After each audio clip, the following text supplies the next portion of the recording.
Hello everybody, my name is Skull, and welcome to my YouTube channel. Anyways, Rise of the Teenage Mutant Ninja Turtles. It's a series, let's talk about it. As you would guess, it's a Teenage Mutant Ninja Turtle adaptation, cause why is it gonna be named Rise of the Teenage Mutant Ninja Turtles if it's not about the turtles? Wouldn't have guessed that. Originally coming out in 2018, it is now gaining rapid popularity thanks to the movie that came out in August of 2020. I can sense the question you're about to ask. Hey, Skull, why is it only getting popular now? It came out in 2018! It's 2023! To answer your question, it came out right after 2012 TMNT ended, and a lot of people were really upset about that because it had been on the air since, 2012 to 2017, so people were like, huh? Right after this ends, you're gonna announce that a new one is launching? Are you serious? To make a long story short, people were not happy, and they dogged on it, religiously. They're like, boo, it sucks, lol. Anyways, getting on to the main point of the video, this was originally supposed to be an overall analysis of the entire show, episode by episode, including Season 1 and Season 2, and the movie, but I do not have time for all of that, so I'm just going to be talking about the show in general, what I think about it, and the characters. So, grab your popcorn, strap in, this is going to be a really long video. If you want to leave, probably do it now, because I'd go insane listening to me too. Starting off with the show itself, it is overall a very good show. There's autistic representation, 90% sure there's queer representation, and a lot of other things among those. It's great, it's colorful, characters, awesome, story, great. I've cried over it several times. Do not ask how I'm doing. It's got everything you'd want. Goofy moments. Wholesome moments. It has siblings that actually act like siblings, which is rare for TV shows because, oh my god, they never get siblings right. It has a cast of fun and quirky villains. I could list off a lot, and I will. Give me 5 seconds. Baron Draxum, Big Mama, Meat Sweats, Hypnopotamus, Warren Stone, the Foot Clan, these weird crab twin guys, Repo Mantis, the Shredder. Make a long story short, there's a lot of villains. The Shredder is an OG one, but we'll talk about that later. Alright, with that out of the way, let's talk about the characters. Starting off with the quote-unquote funniest, handsomest, and smartest turtle, Donatello, the smart one, the whiz tech, yeah! He's literally one of the best Donatellos to ever exist. He's funny, he's smart, he has all these stupid witty comebacks, and he's just a big old dork and nerd overall. I love that guy. One thing I hear a lot of people talk about with him also is that he is autistic. It's not canonically confirmed, but it is heavily implied that he is on the spectrum, and 90% of the fandom headcanons him to be autistic. That being said, while it is not specifically said in canon, there are a lot of things that point to him being on the spectrum. He has low empathy, he gets irritated very easily, he feels the need for constant validation, among a lot of other things. We barely ever see him show his real emotions, but when we do, they're raw and they're pure.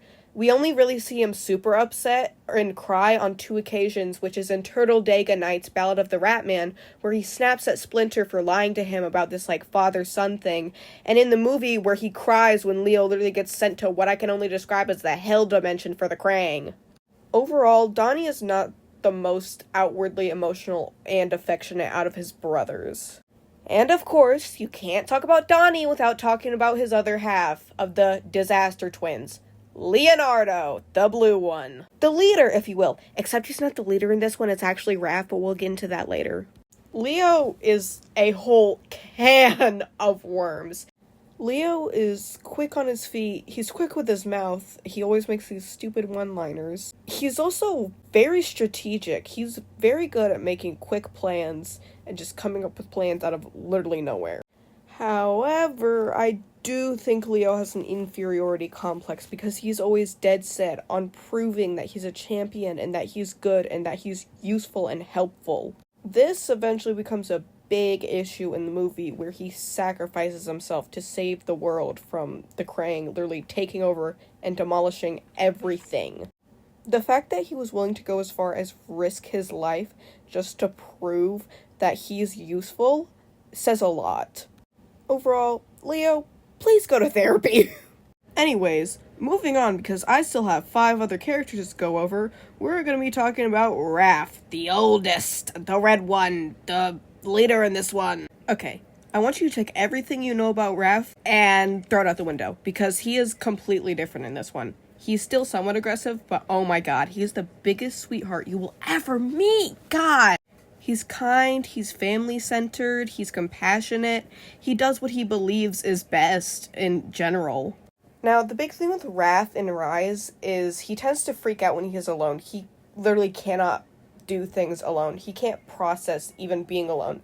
I think he has a huge fear of being separated from his family, like separation anxiety or something, because he has been around them basically his whole life. So if he's away from them for longer than 5 minutes, he freaks out. I think another thing about it is because he didn't get a lot of attention from Splinter when they were growing up. None of them really did.